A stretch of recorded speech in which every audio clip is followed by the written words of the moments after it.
जय श्रीराम मित्रांनो, आपण निघालो आज गणपती बाप्पा यांच्या महाप्रसादात. तर बेला गावामध्ये जवळपास काल सगळ्या ठिकाणी गणपती बाप्पाचा महाप्रसाद होता. तर चला तर आपण एका गणपती बाप्पाला दर्शन देत निघालो.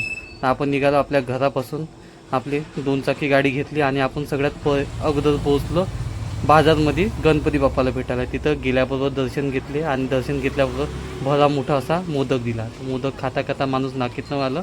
पण चला, टेस्ट मस्त होती. गणपती बाप्पा जसा मोदक आहे तुमचा तसाच आशीर्वाद जाऊ द्या. हे बघू शकता तो मोदक, एवढे मोठमोठाले मोदक, एवढा कटोरा बहुत मोदक होते तिथं. पण त्यातले काही संपले आणि माझ्यासाठी वाचून गणपती बाप्पाने ठेवले. गणपती बाप्पाचं नाव घेतलं, गणपती बाप्पा मोरया, मंगलमूर्ती मोरया असं म्हटलं. आशीर्वाद घेतलं, देवा यावर्षी जात आहे पण पुढच्या वर्षी लवकर या आणि सगळ्याला सुखासंबंधात आशीर्वाद जाऊ द्या असं म्हणून गणपती बाप्पाचे त्या गणपती बाप्पाजवळून निघालो. समोर महाप्रसादाचा भला मोठा कार्यक्रम चालू होता.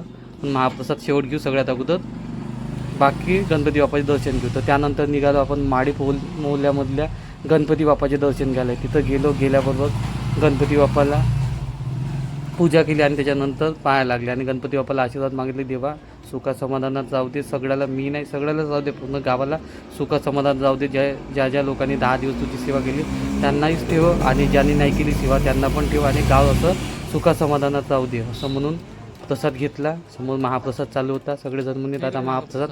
म्हटलं दादा महाप्रसाद पण घेतो पण सगळ्यात अगोदर बाप्पाचे दर्शन घ्यायचे. त्यानंतर समोर गेलो तसं रावणबाबाच्या मठमध्ये जो गणपती बाप्पा बसून होते तिथं गेल्याबरोबर बघितलं गणपती बाप्पा मस्त बसून होते. लाईटी वगैरे एकदम जबरदस्त आणि जेवणाचा कार्यक्रम चालू होता. गेल्याबरोबर भेटलो, सगळे लोक भेटायला लागले आणि गणपती बाप्पाचे दर्शन घेतलं. म्हटलं गणपती बाप्पाची पूजा केली, दर्शन घेतले आणि तिथून निघालो. प्रसाद घेतला. दादा म्हणे जेवण. म्हटलं जेवण करायला येतो दादा, अगोदर आणखी गणपती बाप्पा वाट पाहत आहे त्यांना भेटून येतो. म्हणजे ठीक आहे दादा नक्की यायचं. म्हटलं हो दादा काळजी नाही करायची, नक्की येणार. आणि मग समोर गेलो मारखंडी म्हणून एरिया आहे, त्या एरियामध्ये गेलो. तिथं आजपर्यंत ऐकलं होतं का फक्त माणसं गणपती मांडू शकते, पण हा एक मारखंडीमधला असा एकमेव गणपती आहे त्यांच्या माहितीनुसार की हा आम्ही न मांडलेला गणपती, फक्त बाई लोकांनी, यात माणसाचा काही हस्तक्षेप नाही. सगळ्या बाया मिळून गणपती मांडला. 10 दिवस सेवा केली आणि त्याच्या 10व्या दिवशी जेवणाचा कार्यक्रम होता. तिथं गेलो, प्रसाद घेतला. बायाचे भजन चालू होते. भजन पण बाया आपल्या कामात लागल्या होत्या. त्यानंतर बाहेर जेवण पण चालू होते. म्हटलं चालू द्या. त्यांनी म्हणले दादा प्रसाद. म्हटलं हो, घेतला प्रसाद. त्यानंतर मग सगळ्यात शेवट आलो संकल्प गणेशोत्सव मंडळ बेला वार्ड नंबर 3मध्ये सरपंच साहेबाच्या घराजवळ. तिथं गेल्याबरोबर नेहमीप्रमाणे पूजा केली. अगोदर पूजा केली. त्यानंतर मोदक लाडू वाटत पाहत होते.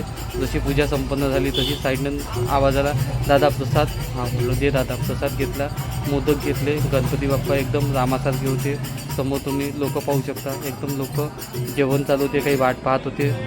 ऐकण्यात असं आलं की घरडे साहेब येणार आहे, तर घरडे साहेबासाठी खूप लोक वाट पाहत होते. तर मग काही वेळानंतर घरडे साहेब येणार होते. त्यासाठी म्हटलं चला आपण पण थोडं वेळ थांबून जातो. बाहेर पाहिलं भजन मंडळ, भजन चालू होते. म्हटलं चालू द्या भजन. घरडे साहेब येणार होते, त्यांची स्वागताची व्यवस्था पण चालू होती. इथं भजन मंडळ एकदम दिमाखामध्ये एकदम जबरदस्त चालू होते. म्हटलं चालू द्या, एकदम झालंच पाहिजे.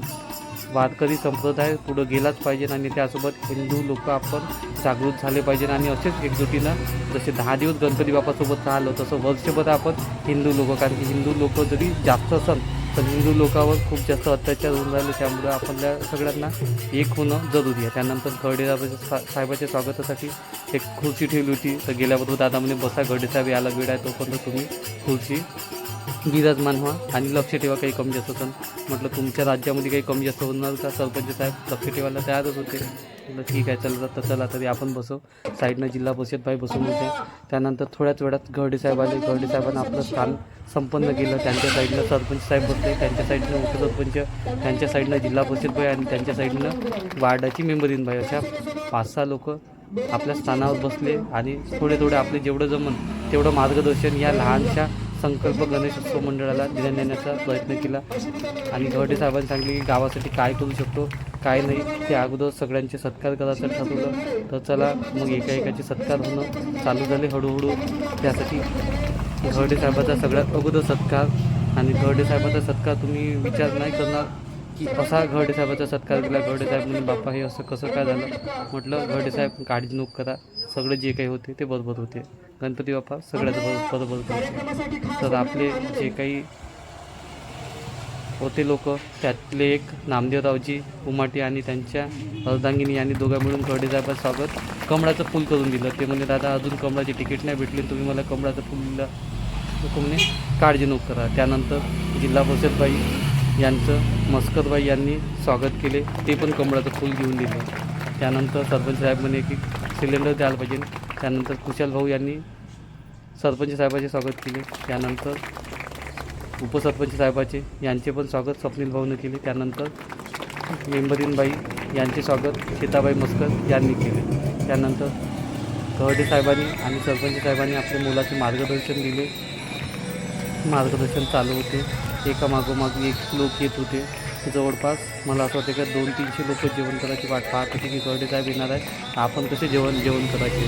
तर कर्डे साहेबांनी शेवट जाता जाता एक गाणं वाजवलं, त्या गाण्यासाठी सगळ्यांनी टाळ्या वाजवलं आणि सगळं व्यवस्थित कार्यक्रम झाला. तर तुम्हाला हा गणपती बाप्पा, बेलाचे गणपती बाप्पा कशी वाटली, यातले कोणी चुकले तर माफी असावी. त्यानंतर मी सगळ्यात शेवट जेवणाचा ज्यासाठी आलो होतो ते जेवण केलं आणि शेवटी आपण गणपती बाप्पाला म्हटलं की दादा पुढच्या वर्षी लवकर या.